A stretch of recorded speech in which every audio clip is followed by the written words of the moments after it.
Welcome to the Blindy and Brown Girls podcast, where we explore life, love, and the beautiful blend of cultures. I'm Omama, a holistic fertility doctor. And I'm Tanya, an intercultural relationship coach. Join us for candid conversations where we share our unique perspectives and stories about growing up as children of immigrants, navigating mixed-race relationships and motherhood, entrepreneurship, money, and so much more. Get ready for real and raw discussions as we dive into the intersections of our lives, relationships, and our diverse experiences. Right, welcome back. Thanks for hanging with us. I'm so excited to be back chatting some more. I have something on my mind I want to talk about a little bit today. Is that cool? Are you open? Let's do it. Okay, so this week I am alone with my kids and a brand new puppy. Okay, so I have... So basically three. Yeah, so basically three children, because a puppy is a whole kid, and more by themselves. Yeah, it's amazing. I had no idea for all of the puppy parents, and dog parents. I have a whole new, brand new respect and understanding of the process. I feel like moms hear that all the time, right? When somebody becomes a mom, they're like, oh, I do. This is what everybody's been talking about. And I think it's one of those things where you just don't really know until you know, right? Until you're in it. So that being said, she's only 10 weeks old and has only been with us for 4 weeks. So we're still, training and learning. And then there's a 4-year-old and then a 12-year-old. Everybody has completely different needs. And I am here, holding it down by myself, which I'm pretty used to doing, but it's a lot. Yeah. It's a lot. I'm not used to it with 3. I'm certainly not used to it with a whole new entity. Maybe if it was a third kid, like a human kid, I would be like, okay, I know how this works, but I don't know how to handle biting and, things like that just yet. She's teething, so we're learning. But, it just makes me think about all of the things that we have to manage as moms, as working mothers. You and I are business owners. How do you find you manage all the things? Because life, I feel is constantly throwing some sort of curveball, small and big.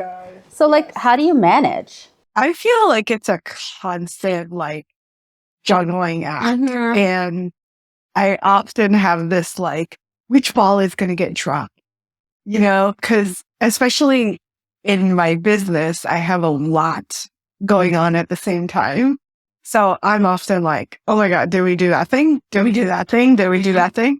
And I have a team, but still it's which ball is getting dropped? Right. Because something is always coming in that's more urgent than the thing that was on my calendar to do. That you expected was going to be the urgent thing that day. Yeah. It's just my plan, and then here's this thing. And then to add on top of it, and I'm sure you can relate, we just had a whole time off with the kids, and Oh my God, yes. It's a lot of time off with the kids. When do you go and crap? Why is this great? So long, that's what I want to know. Yes. I was in a similar mindset. I was like, when is this over? And can it please be over now? Yeah. But it's so much, right? And there's so many moving parts. And, do you feel that it's okay to drop the ball sometimes? And when a ball needs to get dropped, how do you react? Yep. What I've learned is that most of the time, dropping the ball doesn't end the world. Nothing is gonna, it's all good. So part of my more recent thing is yes, I still have a fear of the balls dropping.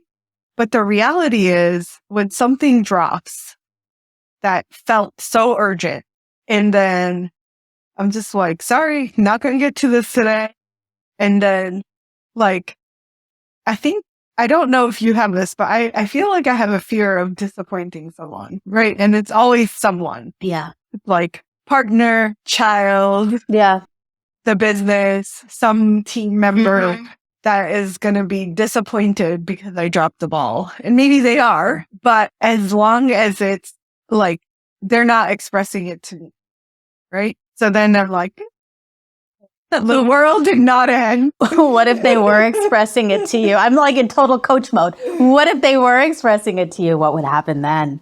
I mean, like, it does happen. Yeah. Relationship done, at least in our personal relationship, we have that often. Like, hey, kind of dropping the ball on a few things. And at that point, it's just like, sorry, I'm sorry. And I'll try to do better. Yeah. I think it's just a reality of life and being a grown up, which, I feel some resistance to sometimes. I'm like, oh, this grown up stuff. Like, even as a full-fledged grown up. You're full-fledged grown up now. I'm glad to hear that. We'll start calling you ma'am. Start feeling real grown up. That's just a Houston thing, though. In Brooklyn, I wasn't a grown up. You weren't a ma'am. But in Houston, I am definitely a ma'am. In most parts of the country, ma'am doesn't actually happen till you're 80. People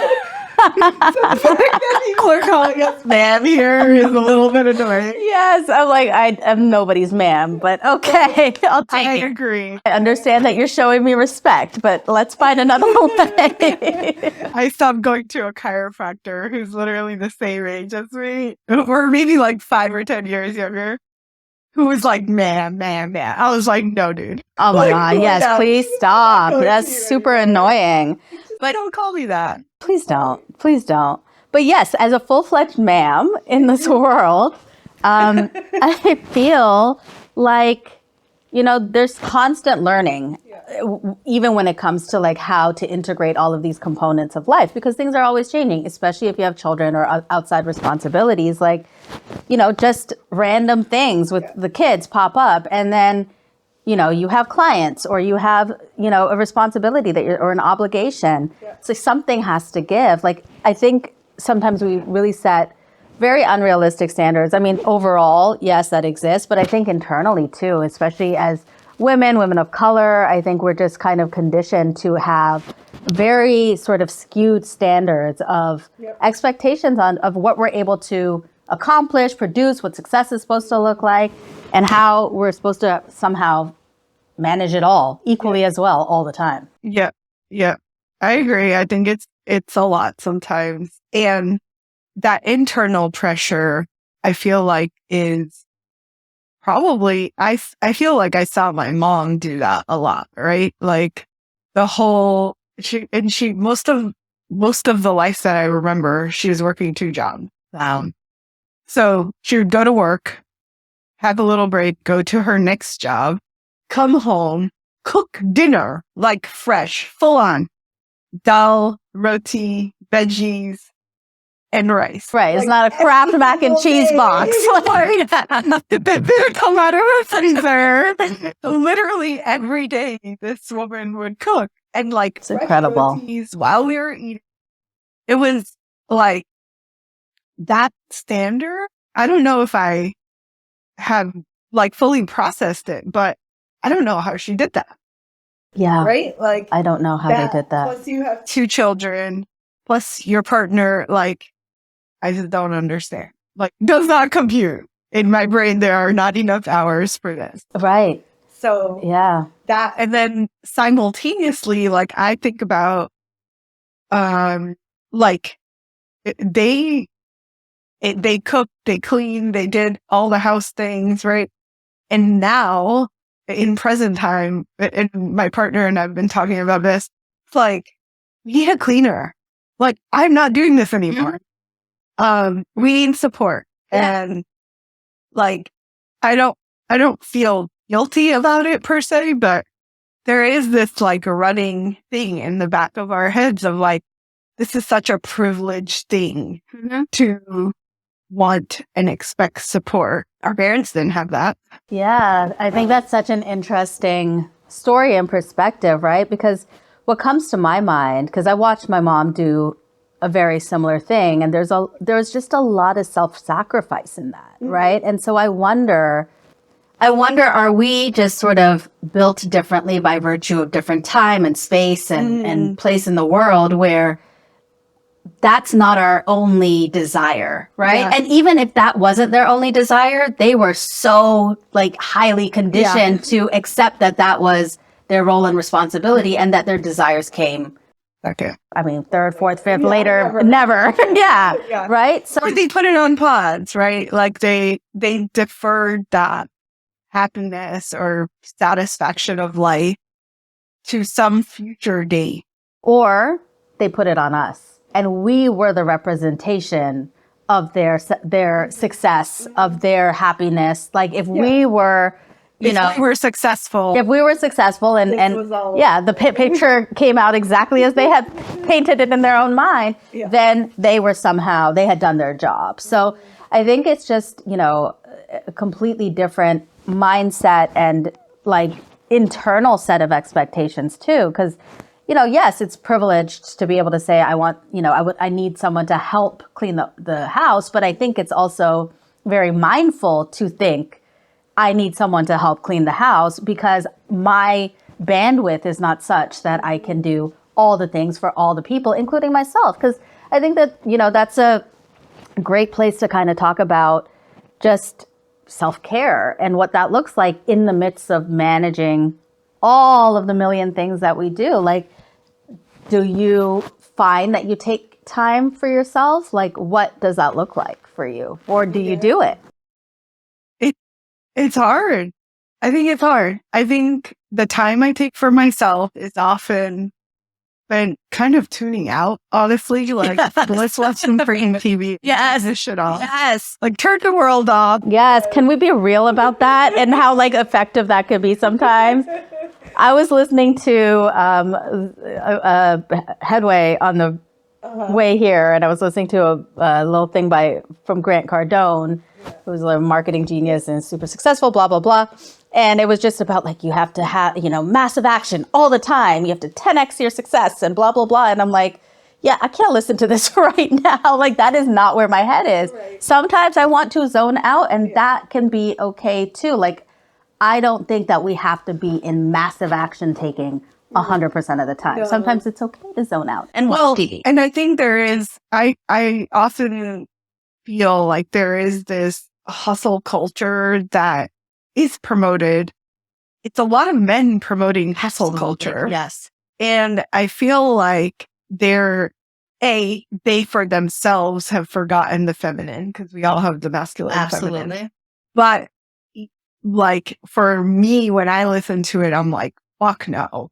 Like, that is a really bad idea as a woman who mostly hopes to embody the feminine. I do not want to do. Like, that's not my way of creating the world. And that's not necessarily success for you individually, right? Like, I think it's so important to understand that everybody's definition of what that looks like is so vastly different, right? Like, success for me sometimes looks like zoning out in front of Netflix with nobody else around, drinking my glass of wine. Like, I have achieved success. Yes. Like, don't bother me. For real. But like, the house is quiet, nobody's awake. This is amazing. The other thing I've been doing is my other office is kind of set up now with some healing tools in there. So I will do the Netflix thing, but I can like lay on the healing mat and get a massager thing going. And that's been really nice, because it feels like, okay, I'm tuning out, but I'm also like using the time to like get some actual healing in my body. Yeah.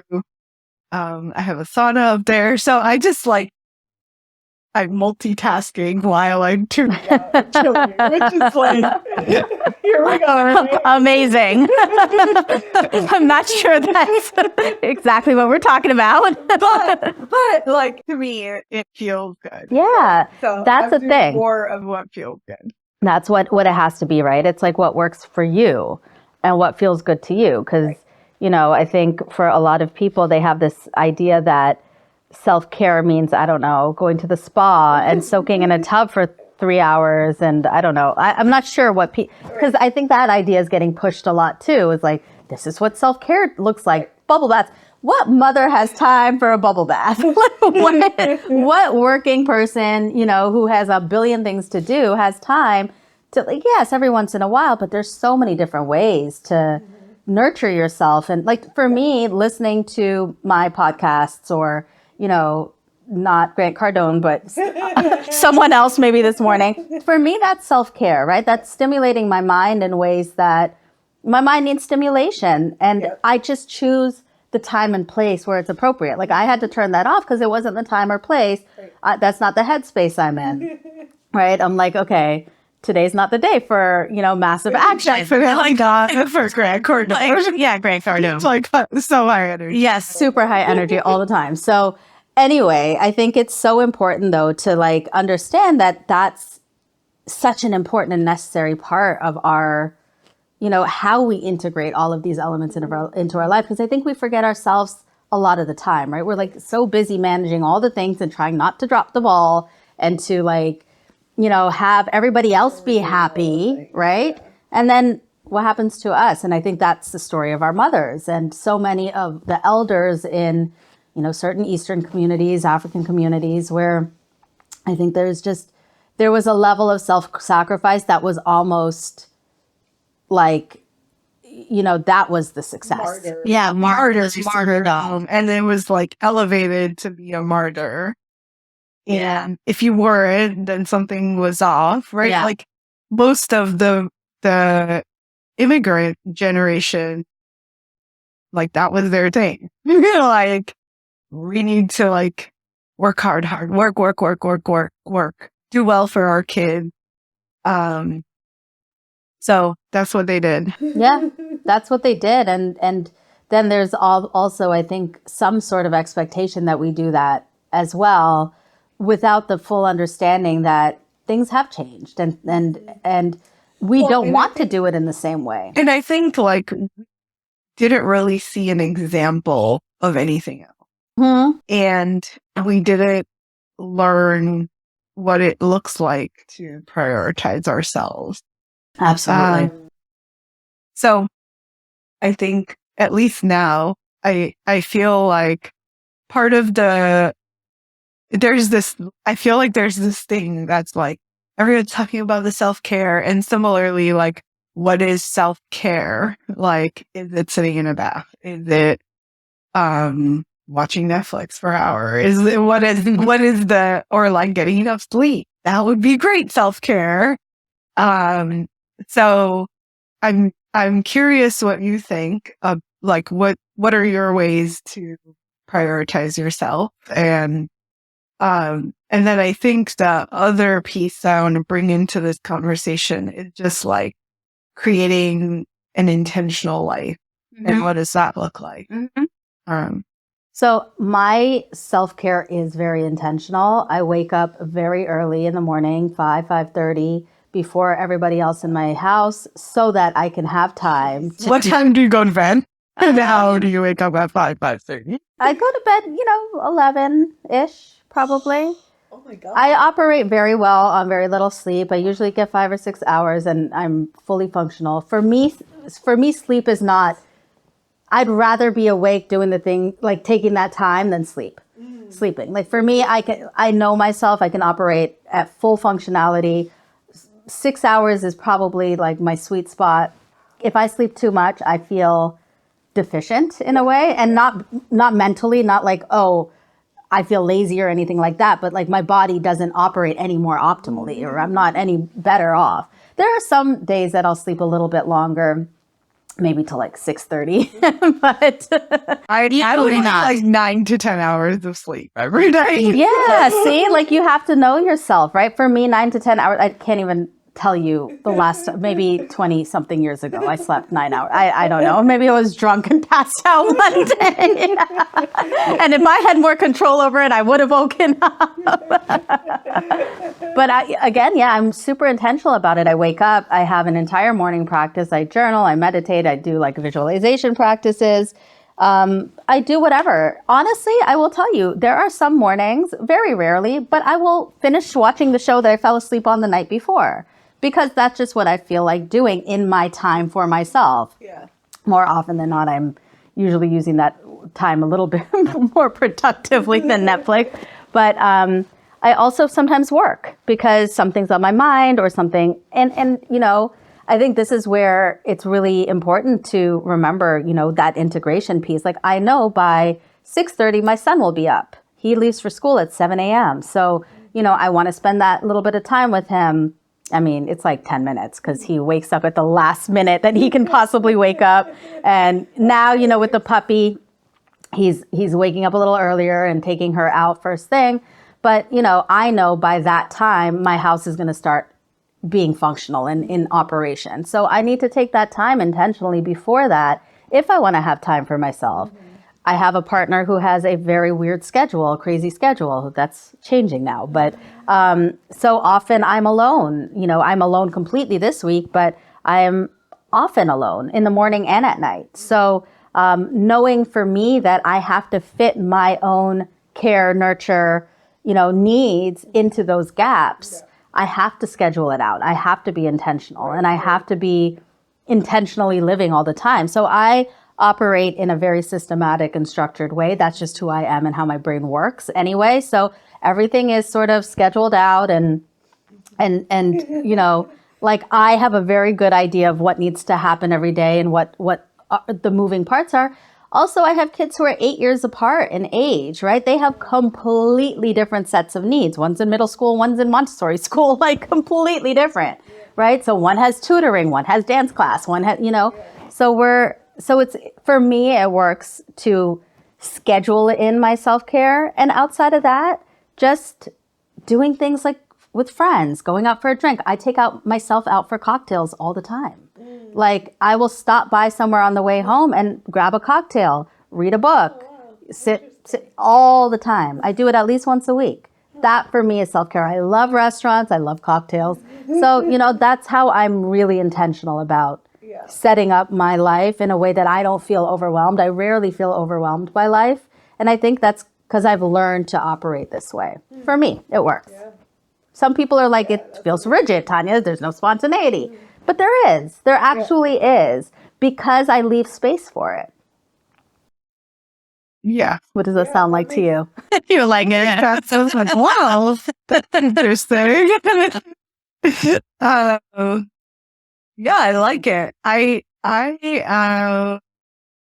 also very much am a scheduled person, but I think I overschedule or like underestimate how long something is. Yes. Right. And I think like I've heard so many like productivity people say that's normal. Like we all underestimate. But I heard something interesting yesterday actually that said you should only schedule out 60%. So you leave chunks of time in the middle for things to arrive. Right. Or like, oh, this took way longer than I expected. And then not feel stressed about it. And I was like, what would that look like? I think I just take on too much. That's the reality of it. Yeah. It's like, I wish I could like only schedule 50%. And that's going to be something that I aim for. Like, how do I put in more breaks? But most of the time it's like just the schedule is packed from like morning to night. I cannot wake up that early, but I wake up with some break so that I can see my kid off to school. But then I have time. So I don't start seeing clients till later in the day. So then I have a chunk of time that I can. Well, that's great. Yeah. I mean, that's you easing into your day as well, right? In a way that works for you. I think that is leaving space and time. Yeah. That sounds like you have a little bit of a block in the morning where you can, you know, if something was to come up, you can handle it in that time. If you need to make some phone calls, if you need to blah, blah, blah, whatever, you know, life throws at you. And I think, yeah, it might not be at 5 a.m., but the fact that you have, like, I can't do it at that because you have a team. I am a one woman for the most part show. So I have to wear all the hats and do all the things. And so for me, that being very conscious of, this is school ends in the middle of my workday, right? And so it's not like they're gone till 6 o'clock when I would prefer to be, done working. Yeah, that would be nice if they work like that, right? So being really aware that, okay, these are hours that I need to put in some work. But like I too, I'll break it up. I'll go for a bike ride. I'll just go outside for a bit. I'll just change up my environment and I'll take my work to a coffee shop or whatever. And for me, that's me indulging in my need for my senses to be stimulated and like novelty, but also I'm being productive. So I think there's so many different creative ways that people can take time for themselves that they don't realize is taking time for themselves, right? Like, I think we don't realize, like, you didn't even realize that having that space in the morning was you taking time for yourself. No, yeah, I definitely, it's been an intentional thing. Like, I will not start with clients till later so that I can have that space for me. Yeah. And hopefully like that's gonna become some gym time in there. Like really excited about that. And so we'll see. It's I think that it's really important to have those times carved out where it's just for us. Yeah. And I think I have that space in the evening too. Like I turn off work at a certain time. And then I have I have an hour or so with the kiddo, and then I have a couple hours with myself or partner, whichever. Yeah. Like sometimes it's a trade-off. It's so funny now that, our schedules are changing and Ty's schedule will be a little bit more quote unquote normal and he'll be more present in the evenings. I'm like, oh, there goes my alone time. I'm like, can you just work evenings like 3 days a week still? Is that a thing? Yes, we are actually both very good at doing our own thing and then also, trying to do things together, which I think, is a topic for another day. But I think, finding ways to be intentional about your relationship and that partnership and nurturing that is so important too. And, in my work, of course, I see all the time that people leave that literally last, like behind themselves even. It's like the relationship will just take care of itself. Yeah. And no, it will not. I promise I wouldn't have a job if it did.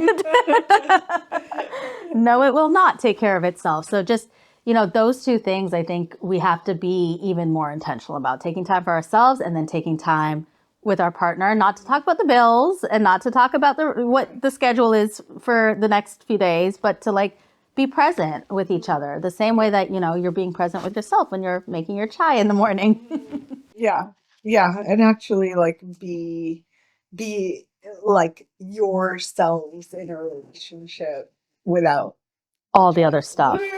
All the other stuff. Yeah, because it happens to people who are who don't have kids too, right? Like they'll just consume themselves with other things like work or other, extracurriculars or whatever. Extracurriculars for adults, is that what it's still called? Yeah, it's still extracurriculars.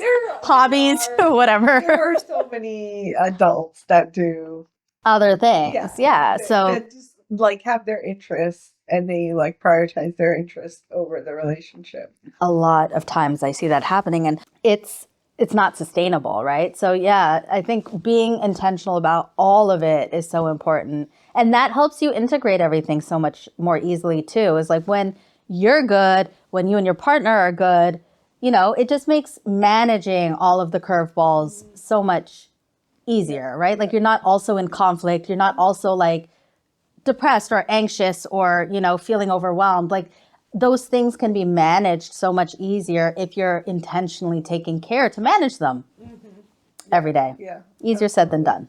What about like big picture vision for life? Do you have intentions around that, or what do you do with it? Yeah. So yes, I have some big picture sort of desires and in terms of accomplishment, in terms of things I want to achieve or have or see myself create, for example. But I will say, like, I'm putting a lot less pressure on myself around those things these days. I think I spent so much of my younger life putting so much pressure to accomplish certain things by certain time in a certain way. And I did those things and it didn't change anything. Like, it didn't make me happier. It didn't make me, a better person. Like, it made me accomplish those things. Yeah, of course, it made me a better person in the sense that, the skills or whatever, the learning that was gained. But I've become a little bit softer with myself. It's something that I'm intentionally trying to be a little bit gentler and softer with myself, in terms of my own expectations for what success looks like, what accomplishments look like. I would like to live on the water at some point in my life. That's really like that. I want a beach house. That's literally the thing that I want most. And I want to be able to have time and space and freedom to travel. Those are honestly, other than my kids being good, yeah, blah, blah, blah. My kids are going to be good no matter what, right? But like for my life, I want to push myself to my full potential, which I think I have not done yet. And I want a house on the beach and I want to be able to travel whenever I want. That's literally it. That's where I'm at with things right now. And before you probably would have taken 3 hours for me to tell you all the things I should have and want to have and need to have and what it looks like and all the things. But I've just really released a lot of that pressure from myself. And so I know what my overall sort of vision for how I want to live into my life is, if that makes sense. Yeah. And I want it to be with ease, which is why we moved to Houston. So that's like, this is the beginning of that phase of the journey. Right. Yeah. How about you? I think I'm similar. I don't do a list of like all the things I want to achieve. But I do have a picture or vision of what it looks like, what I feel like in my life, if that makes sense. Mhm. Like, and ease is a really big word. Like, Mhm. yes to that. Yes. I Yes. crave ease and fun Mm-hmm. and like exploration or travel Mm-hmm. is a big Like one for me adventure. too. Yeah. Yeah. Yeah.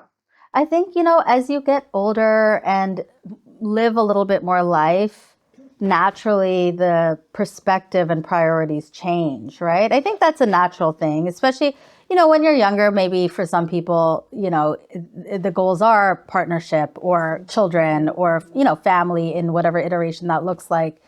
And once you've, gotten some of that stuff and achieved that or whatever, yeah, things change. And also like, I had a very successful career in my previous iteration of career, and I feel good about that. But that can rest now, and now we can move on to do something else. So I think we have to allow ourselves for the vision to change and evolve too. And like I think those people who hold on to that vision very strongly of what they feel is the right thing become really frustrated and resentful and oftentimes stuck because it doesn't actually align with who they are now and what everything else has evolved to be. Is it still what you want? Yeah. Is it still fulfilling you? Is it still making you happy? Yeah. And if it's not, then letting go of it. Yeah. And why aren't you letting go of it? Yeah. Right? Yeah. And I've definitely been there in my life. Like it was probably mid-20s that that I had created this vision. I was living in it. I was like in it. And 4 or 5 years into it, universe, intuition, whatever you want to call it, was like, okay, that's it. Time to change. And I was like, or like held on with all my might. And that lasted for a whole 6 months. And then the whole thing came crashing down. And I was like, oh, yeah, I didn't listen. Yeah. Sorry, I didn't listen. So it wasn't a big thing because I already knew, some part of me was aware that it was coming. It was just like the resistance. The resistance, And yeah. I think that our identity like hooks into it. It's like, no, but this is me. Like, oh my God. Yes. Yes. I think that's such an important piece of it, right? Also, just even in terms of like how you have sort of articulate to yourself or see yourself as, in terms of like what you want. I think who we perceive ourselves to be versus who we really are has so much to do with that. Like for the longest time, I identified as, fashion executive. I worked in luxury fashion. I was married, blah, blah, blah. And like for me, it all came crashing down as well. And I was like, oh shit, like everything I had known myself to be identity wise was stripped away. Yeah. I'm like, but I'm still me. Right. And like, so it's so interesting because the perception I had of who I was and how I put myself into a box, like that was my identity. And I didn't realize that, no, there's like a whole separate, me is just me. That's a component of me. Like allow me to be who I am in its full expression. Like that is just a piece. And that's why it's so easy for me to leave that behind. Because I was like, that's the thing I did. That's who I was. That's what I did. It wasn't who I was. It was who I was being. Right. And now it's time to be someone else. Yeah. And it's not a different expression of that. Yeah. You're not changing. Like, you're changing and you're not changing. Yeah. And it's still like in a different expression. Yeah. A different version. Yeah. It's just like a 2.0, 3.0 evolution. And you need to have had those things happen in order to become who you're becoming too. Yeah, like if those things hadn't happened, if your stuff did not come crashing down and you did not, have the lesson of listening more intently to what the universe is trying to tell you, you would probably feel a little more stuck too, right? Like you would not have the awareness that, wait a second, I need to listen. And it's okay to, move past it or grow past it or whatever, Yeah, I think the main thing is it's just like I've learned that, at least for me, intuition is a big thing and I need to like follow that guidance. And sometimes it's surprising. It's like, what? I like did all of this for this. And now you're telling me to let go of that thing. Yeah.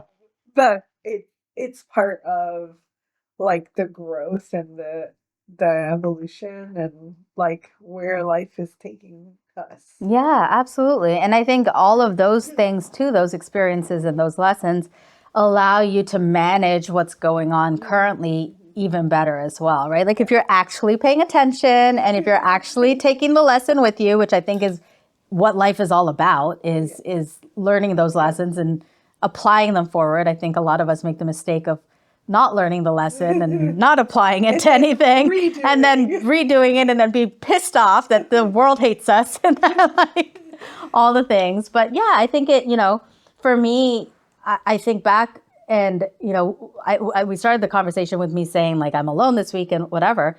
In my 12 years of being a mother, I've literally never had a partner at home in the morning. Like I have been alone for 12 years in the morning because my ex-husband did the morning show on the radio. So he was gone by 4 a.m. Yeah. And my current partner also has a weird job where he's gone most of the time. So, but had I not learned from that, situations like this week would feel really overwhelming and hard to manage. And I would be in a, stressful state and I would not be able to be as productive. But because I've learned from all of those experiences and I have taken them on like, okay, I can do this. It's not a problem. Other people are worried about it. I'm like, dude, like I do this it's a week. Like maybe if it was 4 months, but like I'm fine, completely more than fine. So yeah, I think, managing our minds, I think also has so much to do with managing all of the things. Yeah. But it's hard. Yeah. But it is hard. Yeah. And I think it's important for us to not take away the fact that it's hard, but to do it anyway and know that we can do it anyway. Yeah. And yeah, it is hard. And like every time there's a new curveball, it's like, I feel like you said you don't feel overwhelmed. I tend to feel overwhelmed a lot. But the reality is it's always like, it's going to be fine. Yeah. And it's okay to drop a ball or two. Yeah, like it's okay. Like all the pressure is just not worth it. No, it is not.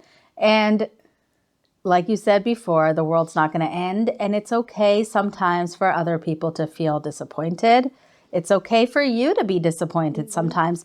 But that's just the way things work, right? We cannot satisfy 100% of everybody's needs, desires, preferences, and our own all the time. And I think it's that perspective that really can get us through, like all of the stuff. Yeah, I agree. I think I wanted to go back to the intention piece for a minute because I do feel it's kind of early in the year, and this is the time of the year that I'm like, okay, like here, I want to review what I did last year and kind of like set some new or maybe not new, right? Like last year might have been great, and I'm like, yeah, let's do it again. Yeah. So I definitely do that kind of piece early in the year, and I think I would say that I have some thoughts around that. Like, I do want to travel a little bit more consistently. I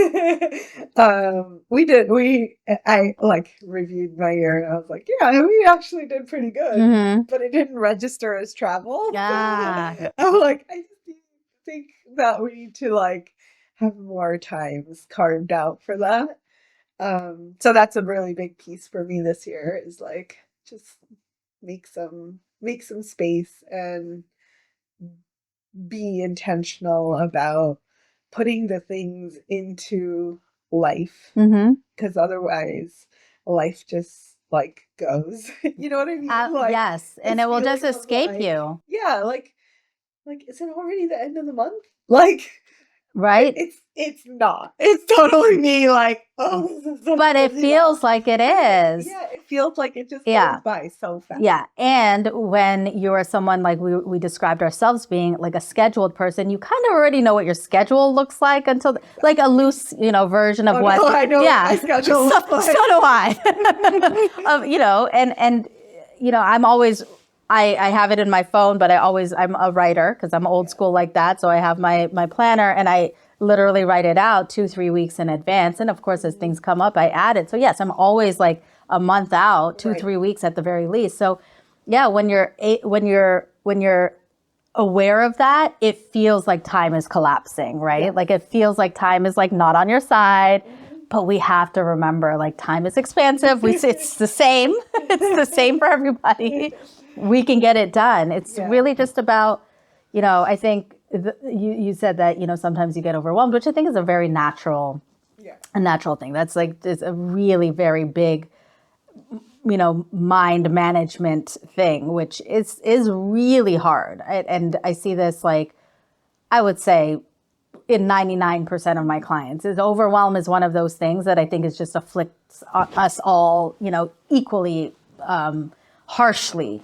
But I think when you're able to still get things done despite the overwhelm and you're still able to check the things off your list despite the overwhelm, then you're winning. Yeah. Then you're winning. Like, we'll work on the overwhelm a little bit, but, I think that as a reminder, like, oh, well, things are getting done. Maybe it doesn't have to feel so overwhelming. I'm getting ahead. It doesn't have to feel like it feels like too heavy a burden to make things happen. But again, a little easier said than done. Yes, especially with high achievers that have it. Like, I feel like it's ingrained in me, like it's not going to go away, but it's also, I feel like I'm aware of it. And I'm like, okay, like where do we need to cut back a little bit and spend less time doing those things and just have space. Yeah, totally. That's my new thing. It's like more space. More space, more ease, more space. Yeah. Ty said to me the other day, because, I was like, okay, it's a lot. And I'm the one primarily dealing with the puppy because I'm the one who's home the most. And he was like, well, Tanya, then you need to stop adding things to your plate. And I was like, oh, is that what I need to do? Oh, So I was like, this is the last thing, I promise. The last thing I'm adding to my plate. And it's a really nice thing for our family. So that's why we did it, because everybody is thrilled. But yeah, like sometimes we make a choice for overwhelm, right? So I am, part of my mind is like, is she okay at home by herself right now? And I think that's just a natural inclination, right? When we care about so many things and we want to be good at what we're doing, and we want to support our clients, and we want to build our business, and we want to make sure our kids are happy and our partner still cares about us and like all of those things. Yeah, it feels like there's so much that we have to put energy into. And sometimes as women, I can say, for sure, sometimes we're depleted of energy and we run on a cycle, as you know far better than I do. So, like forgiveness and just having that grace with yourself, I think is such a important part of countering the overwhelm as well. And just realizing, okay, I'm feeling overwhelmed. What can I let go of right now? Or what doesn't need to happen right now? Or like I can't give the puppy back, but what can I do that's like making it a little easier? Where can I get support? Or where can I get someone to help clean my house? And that's often my go-to is like, I want to do all of it. Yep. And if that means I don't have time to clean the house, then so be it. Yeah. And that's okay.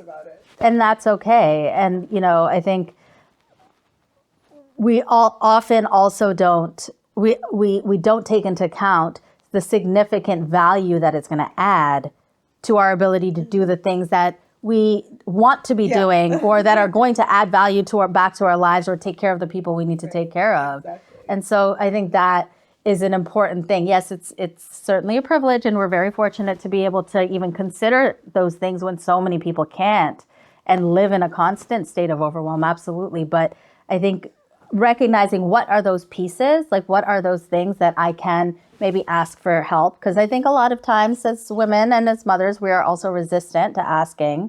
At least I am. It's hard to ask for help. And I don't, again, like, especially being brown. Yeah. Like, oh my God. Yeah. Like, I never saw my mom ask. Oh my God, never. They're like, what help? Yeah. No, in fact, I'll do even more. Yeah. I'll help you. Like, what? Yeah. Yes. And yes, I grew up watching that exact same thing play out for sure. And I remember years ago, I haven't lived at home since I was 17, so pretty much my whole life. But I remember my mom people would come over. They're very involved in like the music community and so on. And people would come visit from India and stay with them for like days on end, weeks sometimes. And I'm like, my mom would have to take off work, and she'd be cooking and cleaning. And I'm like, are you doing this because you enjoy it, or do you feel obligated? And she would never admit that it felt like an obligation. And she would never admit that there was so much sacrifice, self-sacrifice, and she was exhausted, and she was still, going to work, and her commute to work was an hour and a half each way, and like all of these things. And she worked in banking, so she's like had a good job and all the things, but like you're doing all of that, and then you're coming home and entertaining. And,